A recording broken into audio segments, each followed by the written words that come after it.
PCOD problem अच्छी कि PCOS problem अच्छी कि यूट्रस जनित किसी प्रॉब्लम अच्छी कि प्रोस्टेट जनित किसी प्रॉब्लम आवासीर अर्स जनित किसी समस्या अच्छी कि प्रत्येक दिन ये बटरफ्लाई आसन तितली आसन को करंतु। देखंतु गोड़ को एमती जोड़ी देबे प्रणाम मुद्रा रे, हाथ को छंदी देबे, गोड़ ऊपर रखी देबे, धीरे धीरे धीरे धीरे गोड़ को पाखु को आनिबे, धीरे धीरे पाखु को आनिबा, तापर गोड़ को तळे एमती टैप टैप करके बाड़ेबा। सहज आसन, बहुत सहज आसन बटरफ्लाई आसन और तितली आसन। हाँ, जदि आपण एको ठीक से करि पारुना गोड़ तळु को एमती फ्लैट रे रहू नाही, ताले प्रत्येक दिन अभ्यास करन एमती लंबा निश्वास नबा, गोड़ को दबे के रखिबा, निश्वास छाड़िबा, गोड़ को चापी दबा, पुणी लंबा निश्वास। प्रथम प्रत्येक दिन एमती 10 थर करि दियंतु, तापरे बटरफ्लाई करिवे, सहजरे बटरफ्लाई हेइ जिवो। आ जदि भी न हो धीरे धीरे धीरे धीरे गोड़ ए जॉइंट सब खोली जिवो, आउ धीरे धीरे तळକୁ गोड़ पळैबो, शरीर धीरे धीरे फ्लेक्सिबल हेइ जिवो, आउ सहजरे बटरफ्लाई आसन करि परिबे।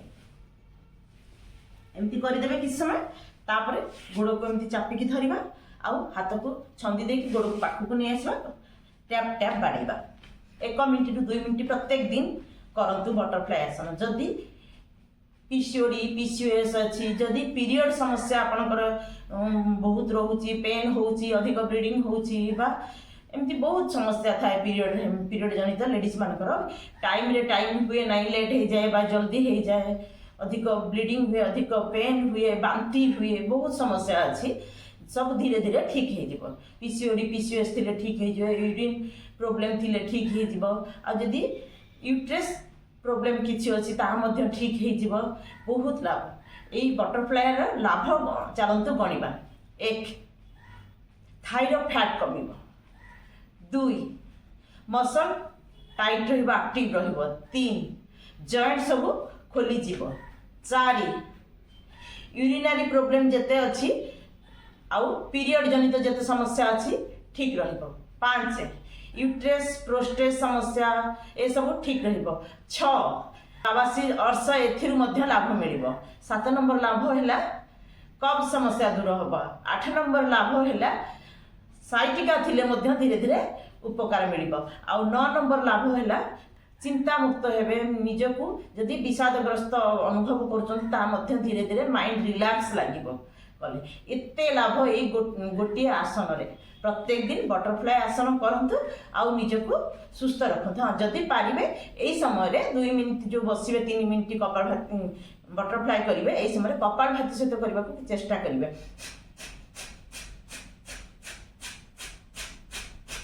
द्विगुणा लाभ पाइबे, खाली आसन कले जतिक लाभ पाइबे,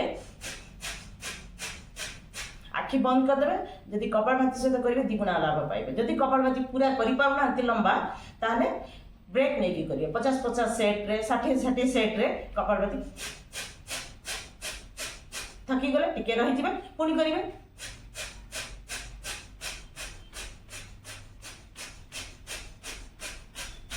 तले टैप टैप करियो चेष्टा करिवे। जदि टैप टैप न होउची, प्रत्येक दिन से एक्सरसाइज करंतु, और बटरफ्लाई आसन करंतु। देखंतु केते लाभ मिलिबो, ए गोटे आसन केते उपकार हमकु देई थाए। थाइरॉइड फैट भी कमिबो, मसल टाइट रहिबो, एक्टिव रहिबो, वेरिकेज भेन्स थिले मध्य ठीक रहिबो, आउ साइटिका प्रॉब्लम ठीक हबो, जॉइंट सब पेन होतले ठीक लागिबो, गोड़ पेन होतले ठीक रहिबो। गर्भवती महिला माने बटरफ्लाई आसन को रेगुलर कले इजी डिलीवरी पई बहुत उपकार मिली थाए। यूट्रस जनित प्रॉब्लम थिले ठीक रहिबो। एते लाभ ए बटरफ्लाई आसन प्रत्येक दिन करंतु, आ निजको फिट रखंतु। जेंट्स लेडीज उभय ए आसन को कले बहुत लाभ पाइबा।